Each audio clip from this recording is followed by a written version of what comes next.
বন্ধুরা, এক নদীর বুকে লুকিয়ে আছে হাজার বছরের ইতিহাস, প্রেম আর প্রকৃতির কথা। চলুন খোঁজ নেই খোয়াই নদীর গল্পে। ভারতের ত্রিপুরা 18 মোড়া পাহাড় থেকে এর যাত্রা শুরু। প্রায় 146 কিলোমিটার দৈর্ঘ্য আর 105 মিটার প্রস্থ এই নদী বয়ে চলে 12 মাস।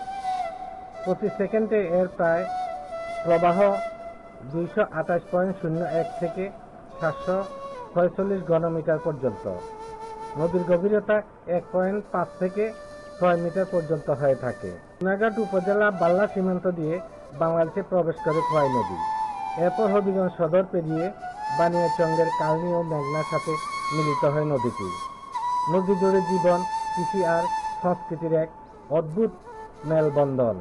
একসময় খোয়াই নদী চরে দিগন্ত জোড়া আখের ক্ষেত ছিল। সেই আখ থেকে তৈরি হতো সুস্বাদু আখের গুড়। গ্রামের মেঠু রাস্তায় বাষ্প মিষ্টি গ্রাম, কিন্তু সময়ের পালা বদলে হারিয়ে গেছে সেই আখের ক্ষেত।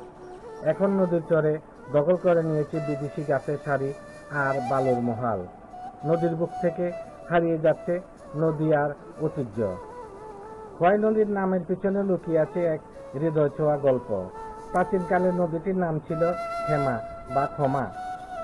একদিন এক বণিক তার নৌকা ফেলে খাসিয়া সম্প্রদায়ের অনুষ্ঠানে অংশ নিতে যায়। সেখানে এক খাসিয়া কন্যা ক্ষমা বণিকের ভালোবেসে ফেলে, কিন্তু সমাজের নিয়মে বাঁধনে তাকে অন্যত্র বিয়ে দেওয়া হয়। হৃদয় ভেঙে ক্ষমা নদীতে ঝাঁপ দিয়ে প্রাণ ত্যাগ করে। তার স্মৃতিতে নদীর নামকরণ হয় ক্ষমা, পরে বদলে হয়ে যায় খোয়াই।